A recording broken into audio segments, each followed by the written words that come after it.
میرے چھوٹے بھائی ایئر وائس مارشل محمد عابد راؤ اکثر ٹیلی ویژن پر آ کر اپنے خیالات کا اظہار کرتے رہتے ہیں۔ اس وقت میں ذکر کروں گا ان کے لیٹسٹ انٹرویو کا، جو انہوں نے پاک بھارت کرکٹ میچ کے حوالے سے دیا۔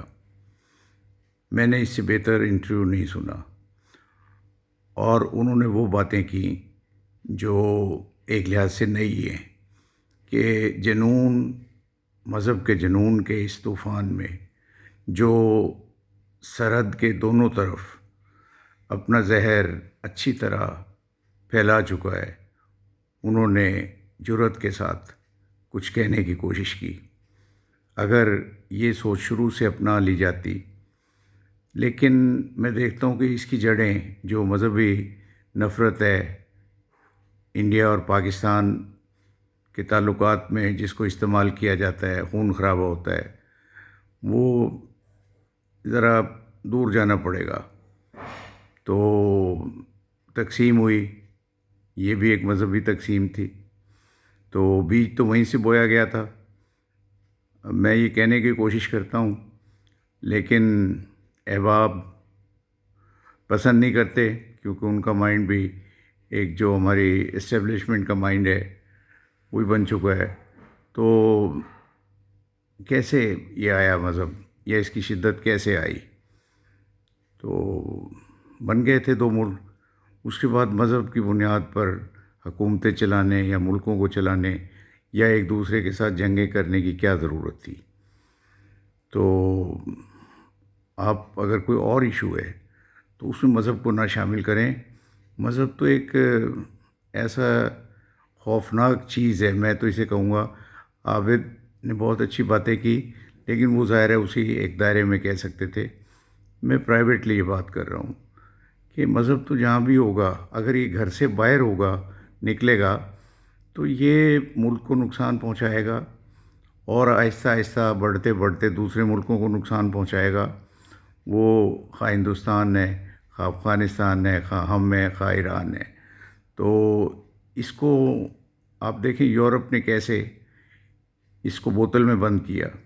وہاں بارڈر نرم ہو گئے، عوام ایک دوسرے سے ملتے جلتے ہیں۔ آسٹریلیا اور انگلینڈ کی رکاوٹ کرکٹ کی بہت مشہور ہے، ایشز کا سلسلہ، لیکن کبھی آپ اس طرح مغالطات کا طوفان، تبادلہ اور بےہودگی، بدتمیزی یہ نہیں سنیں گے۔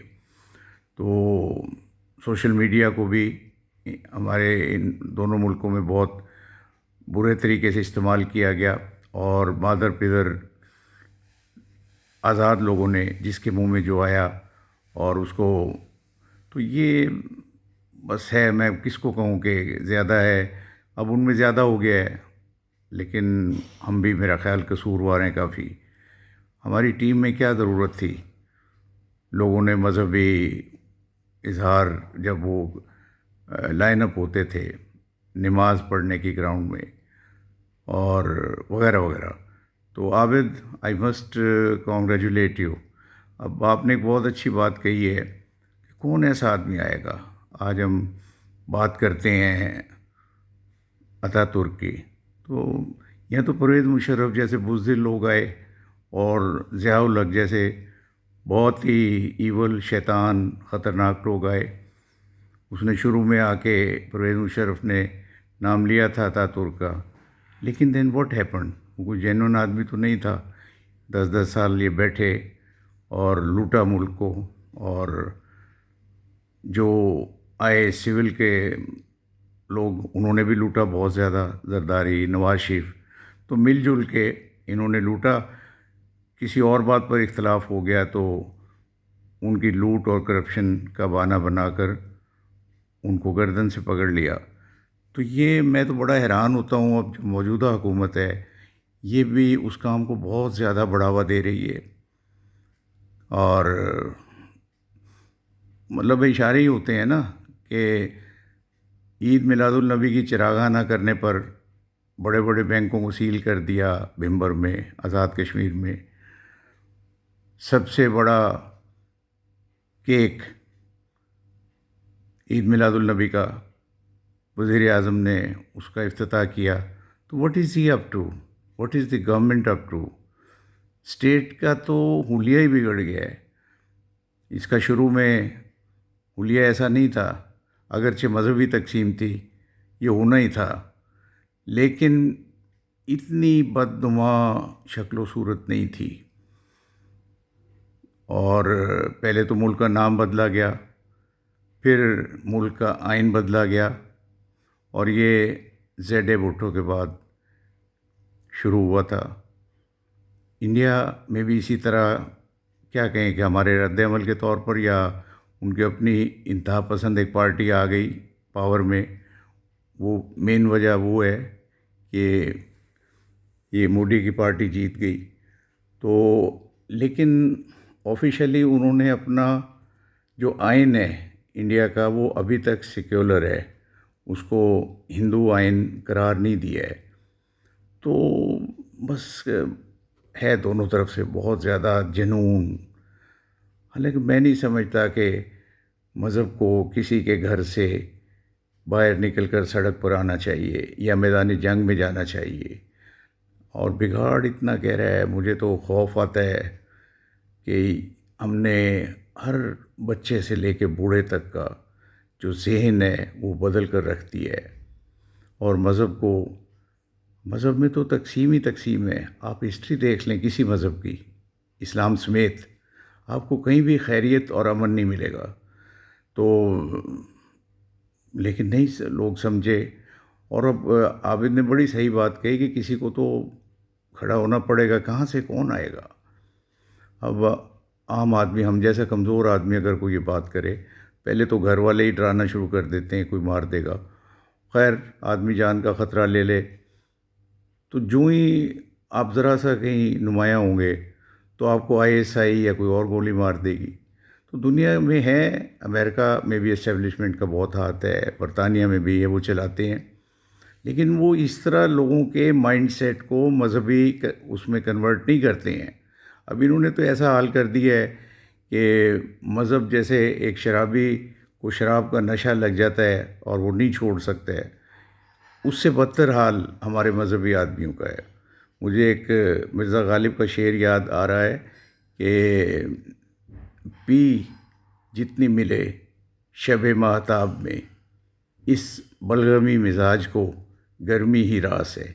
تو اب تو انہوں نے ایسا بنا لیا ہے، اور اوپر سے نواز شریف جیسے بونے قد کے لیڈر، زرداری جیسے بونے قد کے کرپٹ لیڈر، اور عمران خان جیسے انتہائی بونے قد کا وزیر اعظم، ان سے کیا توقع آپ کر سکتے ہیں؟ وہ ٹھیک ہے مذہب کا زہر پھیلا ہوا ہے، لیکن کیا آپ بتائیں، استخاروں کے ذریعے، پیروں کے ذریعے، اور اس طرح بھی حکومتیں چلتی ہیں کبھی. ان کو بس آپ دیکھ لیں، ان کے کوئی کام دیکھ لیں، کوئی بیان دیکھ لیں، کچھ دیکھ لیں، کسی جگہ آپ کو پاکستان کی پروگریس کی، پاکستان کے اتحاد کی اور مذہب کو قید کرنے کی بات نہیں ملے گی. مذہب انہوں نے پھیلا دیا سڑکوں پر، تو بڑی بدقسمتی ہے. لیکن عابد، آنیسٹلی، ویری آنیسٹلی آئی سے I am very very delighted. تمہارا یہ انٹرویو میں نے دیکھا، اور طبیعت کی ناسازی کی وجہ سے غالباً کل بھیجا تھا تم نے، میں نہیں دیکھ سکا. تو آج صبح دیکھا تو I was wonder struck and awestruck کہ اتنا زبردست انٹرویو. دوسرے کیوں نہیں یہ مذہب کی یا اسلام یا ہندوازم کو کنڈیم کرنے کی باتیں کرتے ہیں؟ ہندوازم تو چونکہ ہمارا مسئلہ نہیں ہے، ہمارا مذہب نہیں ہے. وہ سرحد کے پار جو لوگ ہیں ان کو ٹیکل کرنا چاہیے. انڈیا میں بہت دانشور لوگ ہیں، اور وہاں پہ ابھی تک ایسا ذہن پایا جاتا ہے دانشوروں میں، سیکولر ذہن.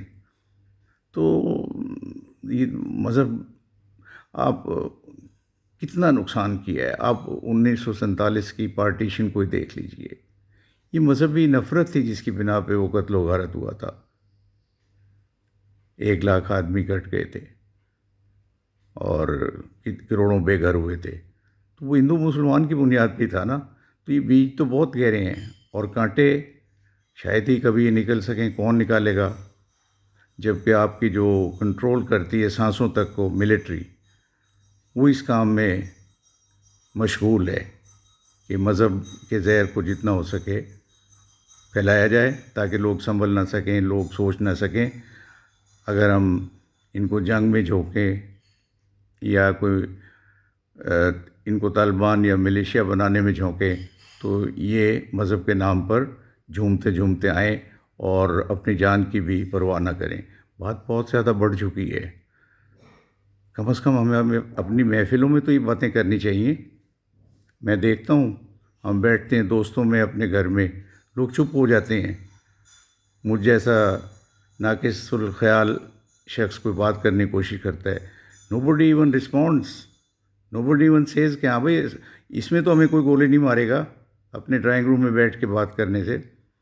تو ہر آدمی اگر تھوڑا سا انفلوئنس کرتا، جب بگاڑ شروع ہوا تھا ریزسٹنس شو کرتا، کوئی لکھتا، کوئی بولتا، تو حکومت تو بس پھر چل اسی پہ رہی ہے۔